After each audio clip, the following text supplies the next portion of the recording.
Saudações, meus queridos. Como é que vocês estão? Eu espero que bem. E estejam dando conta desses estudos, mesmo que à distância. E por hora a saudade a gente vai segurando apertada no peito. A gente vai se encontrar em breve. Bom, dando continuidade aos conteúdos de vocês, hoje a gente vai estudar linguagem, cultura e pensamento. Linguagem, pensamento e cultura. Linguagem, pensamento e cultura, que é o capítulo 9 do livro de vocês. Tranquilo? Esse é um capítulo curto, relativamente curto, mas dá para a gente aprofundar alguns pontos e amarrar bem esses conteúdos. Viu? Lembrando que se você tiver alguma dúvida durante a aula, é só anotar no seu caderno que a gente vai ter uma live em breve para tirar dúvidas. Tranquilo? Vamos lá então. Linguagem, pensamento e cultura. O pensar é um movimento, uma atividade da razão, que conta com uma grande invenção do homem, a palavra. Bom, se vocês pararem para refletir, a gente já discutiu isso diversas vezes, não apenas nesse 7º ano, mas em outros anos, no caso, no ano passado, quando vocês eram 6º ano. Nós, seres humanos, enquanto espécie, temos uma capacidade única que nos permitiu nos destacarmos do restante de todas as outras espécies animais. Que capacidade é essa? A capacidade de pensar, a capacidade de raciocinar. Mas, de certa forma, essa capacidade ela foi potencializada na medida em que o homem inventa a linguagem e, por consequência dessa linguagem, a palavra. Por quê? Porque a partir da palavra ele foi capaz de não apenas externar os seus pensamentos, ou seja, dizer o que ele está pensando, mas também, de certa maneira, e aqui cabem aspas, eternizar o que ele pensou. Eternizar de que forma? Óbvio que a gente sabe que, enquanto espécie, nós não somos eternos. Em algum momento a gente vai desaparecer. Mas enquanto houver um leitor, haverá a obra de quem deixou um pensamento escrito. Então, esse pensamento vai continuar acessível enquanto houver quem consuma esse pensamento. Por isso que eu usei o termo eterno.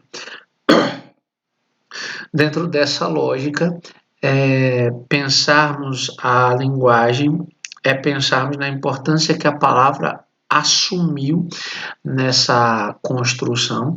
Por quê? Porque é através da palavra que nós socializamos a maior parte do conhecimento que produzimos.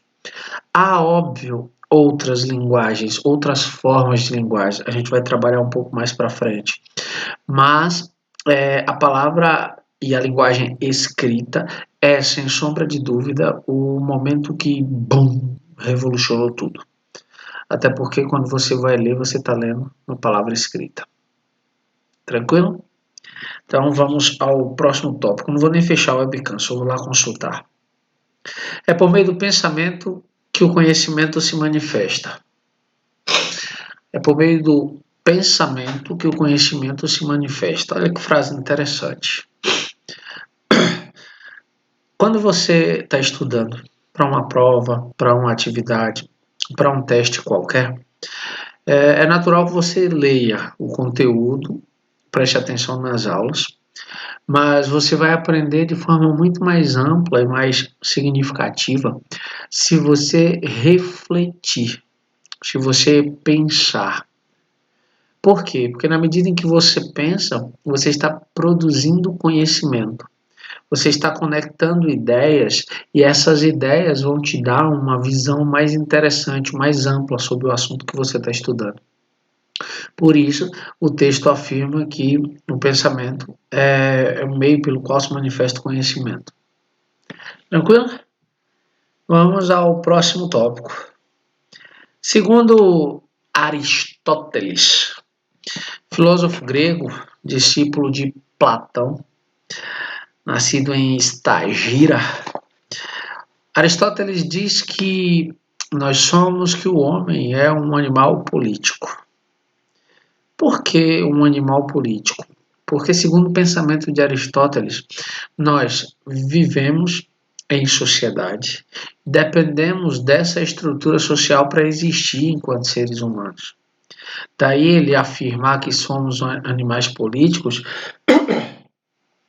querendo nos dizer que não há escapatória, que a gente não vai sair para viver isolado fora da sociedade, não, que a gente desenvolveu a sociedade e as formas de se conviver nela como uma necessidade nossa, uma necessidade de conviver com outros, conviver em grupos, compartilhar espaços, compartilhar conhecimentos, compartilhar a própria vida. Tranquilo? Lembrando, se você está com alguma dúvida, anota no caderno que eu vou tirá-la. Bom, os valores que o homem pode exprimir por meio da palavra é o que torna possível a vida social e política. Imagina o seguinte, nós vivemos dentro de uma sociedade subjugado ou cuidado, vai depender da situação, por leis. Por leis, por valores sociais, por valores morais e todas essas estruturas que compõem uma sociedade, elas foram formadas pelos homens. E elas foram formadas e comunicadas e socializadas através de quê? Através da palavra. Seja a palavra oral, através da fala, seja através da palavra escrita. Antes, na Antiguidade Clássica, nos pergaminhos. Hoje, em livros. Pensa aí, me responde rapidinho, vou te dar 3 segundos. 3 segundos. Onde estão as leis que regem a nossa sociedade? E aí? Dou-lhe uma? Está em algum pergaminho? Dou-lhe duas? Onde está ou onde estão os escritos que regem a sociedade brasileira? Dou-lhe 3. E aí? Qual é a resposta? Quem respondeu na Constituição está coberto de razão. E a Constituição faz uso de quê? Da linguagem escrita. Tranquilo? Então vamos ao próximo tópico. Existem diversos tipos de linguagem criadas pelo homem. Como eu disse, o homem desenvolveu ao longo do tempo diversas formas de se comunicar. E essa comunicação pode ser feita, avançada, desenvolvida a partir dessas diversas linguagens. Aí você pode estar se perguntando, como assim diversas linguagens? Bom, a gente tem a linguagem artística. Quando você olha para um quadro, para uma escultura, para um grafite, aquela é a linguagem escolhida pelo artista para representar sua opinião, sua ideia. Quando você olha para uma equação matemática, aquela é a linguagem escolhida, a linguagem matemática, escolhida pelo matemático para expressar o seu conhecimento sobre aquilo. Quando você acessa o computador, como agora nós estamos interagindo através do computador, aqui presente na construção de tudo que movimenta a internet está o que a gente chama de linguagem binária, que vai gerar a linguagem de comunicação. São códigos matemáticos que foram adequados para a informática. E assim, vocês podem pensar em diversas outras situações. A gente tem linguagem corporal, a gente tem linguagem gestual. A Libra, por exemplo, as Libra, ou Libras, a concordância, o correto é Libras, mas quando se fala, está falando de Libra, a linguagem Libra. É uma linguagem gestual, você conversa com gestos. Já a linguagem corporal é a interpretação de como você se demonstra corporalmente falando. Por exemplo, é natural que quando a gente está inseguro, a gente se encolha, Então, quem estuda linguagem corporal sabe disso. É natural que, por exemplo, se você está, como é que eu posso dizer, com medo de alguma coisa, numa presença de outra pessoa, dificilmente você olha nos olhos dela, você foge. E aí, às vezes, esse simples fugir de olhar é uma demonstração também de timidez. Quando a gente está conversando com pessoas tímidas e a gente olha nos olhos dela, ela, através da linguagem corporal, demonstra a timidez desviando o olhar. O que é isso? Linguagem corporal. Então, nós, seres humanos, fomos capazes de criar diversas linguagens para expressar, para exprimir tudo que a gente está sentindo, tudo que a gente deseja. Quando um político sobe num palanque para fazer um discurso, ele está fazendo uso da linguagem oral para convencer os seus eleitores a votar, porque seria válido, seria justo votar nele e elegê-lo para representar aquele povo. Então, foi através do desenvolvimento dessas diversas linguagens que nós, seres humanos, conseguimos não apenas nos comunicarmos com outros seres humanos, como também deixar para outras gerações o conhecimento que nós produzimos. Tranquilo? Então, vamos avançar. Bom, o pensamento ele está caracterizado em duas situações. Que duas situações seriam essas? O pensamento ele pode ser concreto ou pode ser abstrato. Quando a gente para pensar num pensamento concreto, você está usando o que agora? Um celular, um computador, um notebook? Beleza. Independente desses três aparelhos que você esteja utilizando, se eu pedir para você fechar os olhos e pensar nesse aparelho, você vai conseguir pensar tranquilamente. Se eu pedir para você abordar alguém, por exemplo, seu pai, sua mãe, seu irmão ou irmã, e perguntar para ele, ou dizer para ele, por favor, pensa numa casa, rapidinho. Ele vai fechar os olhos, pensar numa casa, e você vai dizer, descreve essa casa para mim. Normalmente ele vai descrever características básicas de uma casa. Paredes, porta, janela, telhado. Por quê? Porque esse é o conceito concreto de casa. Por mais que a arquitetura tenha avançado e que a gente tenha projetos arquitetônicos os mais diversos, quando a gente pensa em casa, a gente quase sempre pensa naquela casinha bonitinha que quem não sabe desenhar, desenha. Bom, mas se eu digo, pensa num quadro do Jackson Pollock. E aí? Você vai dizer assim, como assim um quadro do Jackson Pollock? Por quê? Porque é uma obra abstrata. Se eu digo para você, pense no amor. A ideia de amor é uma ideia abstrata. Você não vai chegar no supermercado e dizer, me dê por gentileza 200 gramas de amor. Eu preciso distribuir lá na minha rua.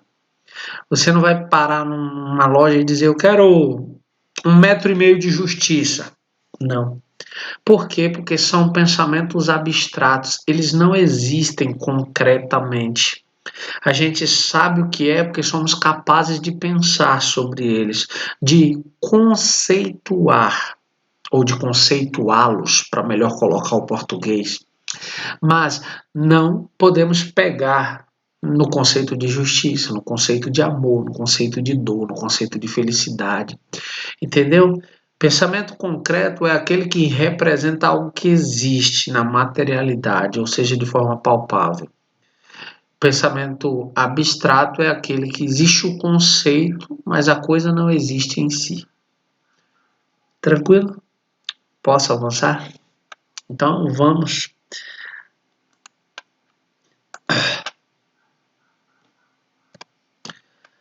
Além do pensamento, a linguagem mantém estreita relação com a cultura. Podemos dizer que cultura se refere ao conhecimento que é transmitido de um grupo aos seus membros pela convivência e pela educação, formal ou informal. Galera, existem diversas perspectivas de se analisar o conceito de cultura. Se a gente voltar rapidamente para a etimologia da palavra, ou seja, para a origem dessa palavra, a palavra cultura tem a ver com cultivar, com cultivo. Por isso as pessoas falam, isso aqui é uma cultura de milho. Quer dizer, é uma plantação de milho, é um cultivo de milho. Por isso, quando você diz, isso é uma cultura de manga, a gente está falando de cultivo. Mas esse termo cultura também serve para representar tudo o que o homem transforma de natural em cultural, ou seja, tudo que o homem transforma através do trabalho é considerado cultura. Daí, por exemplo, se tem uma árvore lá na floresta, a árvore é natural. Mas, se um homem vai lá, serra aquela árvore, leva a árvore para sua oficina e transforma essa árvore num conjunto de cadeiras e mesa, ele, através do trabalho, transformou a árvore que era natural em uma peça cultural que é ou que são as cadeiras e a mesa. A linguagem ela mantém uma relação próxima com a cultura, por quê? Porque a cultura ela é transmitida através da linguagem. Seja das linguagens artísticas, quando a gente pensa em elementos culturais voltados para a arte, seja através da linguagem oral, quando as pessoas contam os causos, as lendas, traços de sua própria cultura, seja, por exemplo, através da cultura escrita, da linguagem escrita. Sal, não? Da linguagem escrita, desculpa a participação especial dos cachorros. Da linguagem escrita quando se escrevem livros falando sobre as diversas culturas existentes. Então, a cultura possibilita, a linguagem possibilita a transmissão dos conhecimentos culturais. Mas você também pode assimilar, pode aprender esses conhecimentos a partir da educação formal ou da educação não formal. O que são essas educações? A educação formal é a chamada educação institucionalizada. É a educação que você tem na escola. A escola ela vai te preparar intelectualmente para você não apenas pensar de forma crítica, mas também desenvolver habilidades que vão te permitir trabalhar numa determinada profissão à sua escolha lá na frente. Ela acontece no Brasil, não sei se a lei já mudou, mas até outro dia ela ocorre obrigatoriamente na escola.